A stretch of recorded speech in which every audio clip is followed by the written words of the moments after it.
Alors, comme vous avez vu sur l'exercice, on nous demande de déterminer le coefficient de frottement en fonction de A et G et A. L'accélération et l'accélération de pesanteur et l'angle A. Donc d'abord, on fait un bilan des forces extérieures. On a le skieur est soumis à son poids P et à la réaction du plan incliné. Cette réaction, elle n'est pas normale parce qu'il y a des frottements. Donc, on nous demande le coefficient de frottement. Le coefficient de frottement, c'est tangente phi, qui est égal à la valeur absolue de Rx, la composante tangentielle sur la composante normale, ou c'est la force de frottement sur la composante sur Rn, ce qu'on appelle Rn. Donc, puisqu'on a deux composantes, donc il suffit d'appliquer la deuxième loi de Newton sur G, sur le skieur. Donc là, d'après la deuxième loi de Newton, on a P plus R qui est égal à 1 à G. Donc on a deux composantes tangentes ici, deux composantes Rx et Ry, donc il nous faut deux projections. Donc la projection Px plus Rx qui est égal à 1 à x. J'ai mis la somme ici parce que Px et Rx ce sont des composantes. Ils peuvent être positifs comme ils peuvent être négatifs. Et puis Py plus Ry qui est égal à 1 à y. Donc, on représente ces composantes sur la figure. Donc, Px, c'est la composante de P sur Ox. Voilà. C'est ça Px. La composante Px. Donc, Px, on voit que cet angle, n'est que alpha. Pourquoi? Parce que si on fait la projection ici, on aura, c'est une verticale et c'est une horizontale, donc il faut un angle droit. Puis on a alpha, la somme des angles d'un triangle c'est pi, donc alpha, plus pi sur 2, donc il nous reste ici pi sur 2 moins alpha. Pi sur 2, cet angle c'est pi sur 2 moins alpha. De même, ici c'est une projection, donc c'est un angle droit. Donc, si on a ici pi sur 2 moins alpha, donc ici on aura alpha. Donc, cette composante, elle est positive parce qu'il est dirigé dans le sens le même sens que x. Donc, Px, donc, si on fait sinus alpha quoi est égal à sinus alpha, c'est l'opposé, c'est Px sur l'hypoténuse sur P. Sinus de alpha, c'est Px sur P. Donc, Px n'est que P sinus alpha, elle est positive. Donc, c'est P sinus alpha plus Rx. Rx, voilà, on fait la projection sur Ox. Donc, c'est Px, c'est Rx.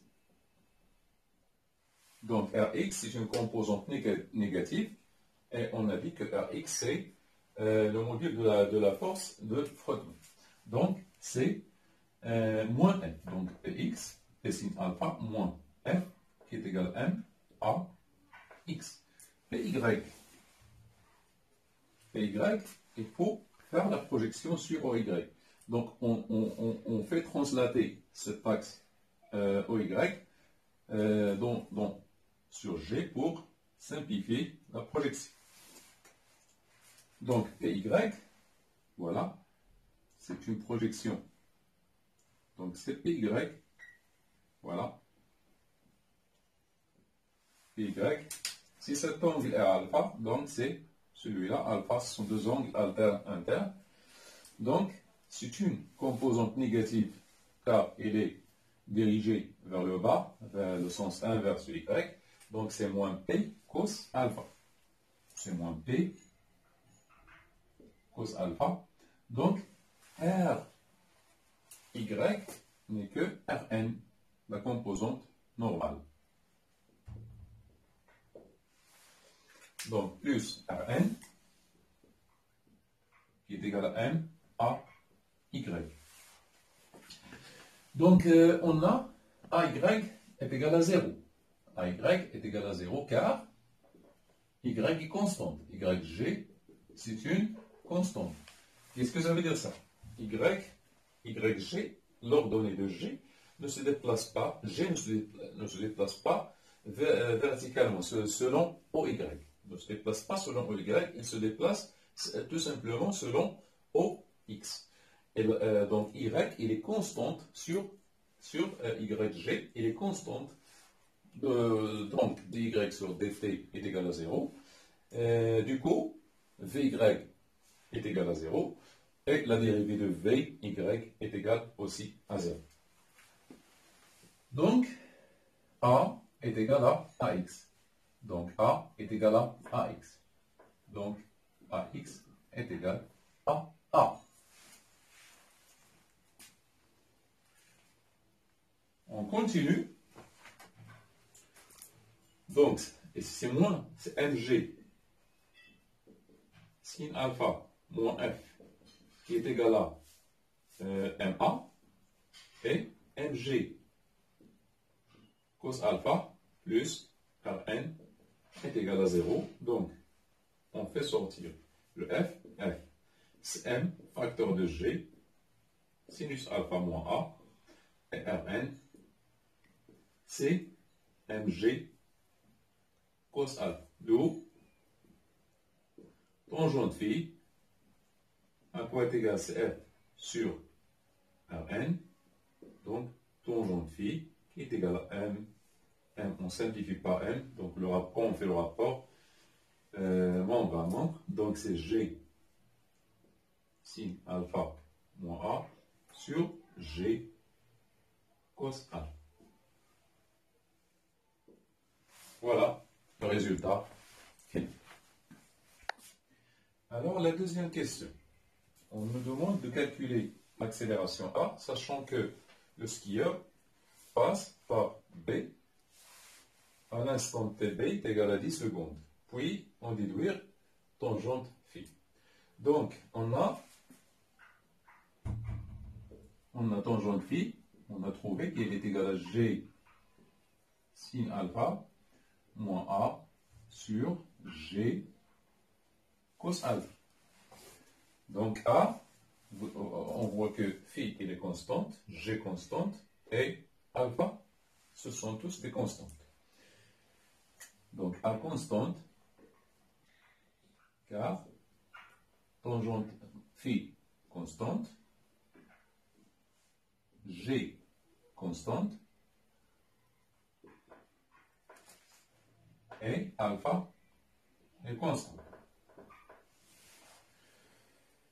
Donc, puisqu'il est constante, le mouvement du skieur sur l'axe OX est un mouvement rectiligne uniformément varié, accéléré.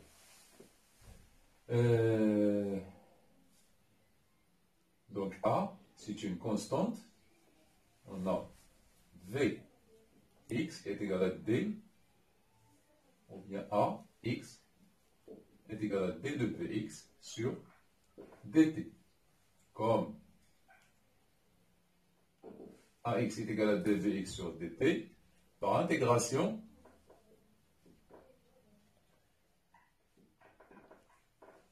on a Vx qui est égal à A fois T, donc c'est Ax, T, plus V0, X, plus une constante qui dépend de,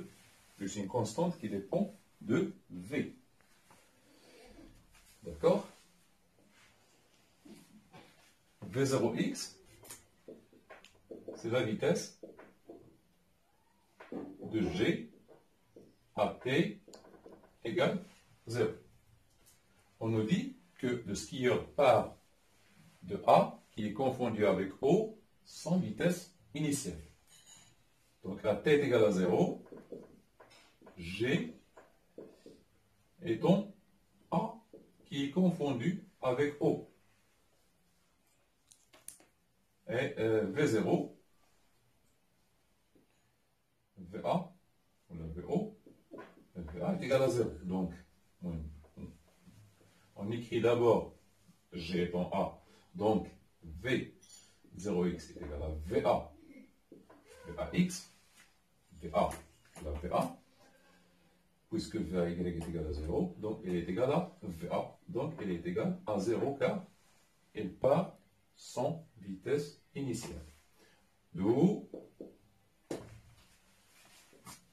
Vx est égal à A fois t. C'est une fonction. Vx de t est égal à A fois t. Donc V ne dépend que de t puisque A est constante. Donc AB, dans le point B, V de TB est égal à A fois TB. D'où A est égal à V x de TB sur TB.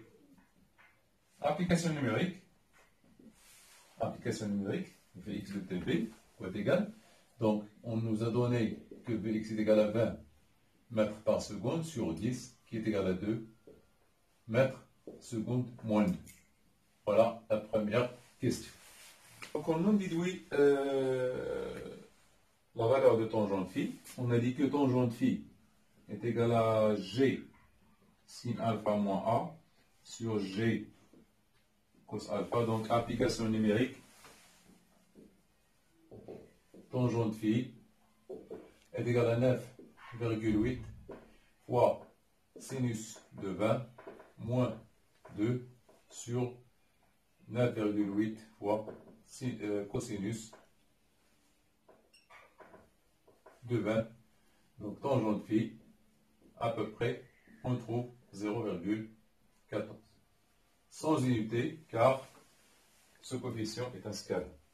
Alors, la troisième question, on nous demande de montrer que la réaction, le module de la réaction, la norme de la réaction du plomb est égale à mg cos alpha fois la racine de 1 plus tangente carré phi. On sait que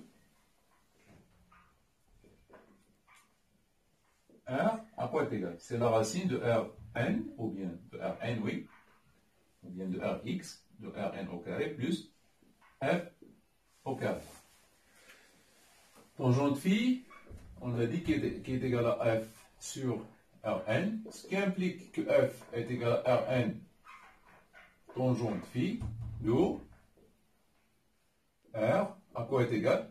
C'est la racine de Rn au carré plus Rn au carré tangente carré phi. Donc, on fait sortir le Rn de la racine. Donc, R est égal à Rn. Normalement, c'est la valeur absolue, mais Rn il est positif, donc facteur de 1 plus tangente carré de phi. Donc, R à quoi est égal? Est égal à mg. On a démontré que Rn est égal à mg cos alpha fois la racine de 1 plus tangente au carré de phi. C'est ce qui est demandé. Pour l'application numérique, c'est très simple. Vous pouvez faire l'application numérique. Et on a terminé cet exercice. Merci.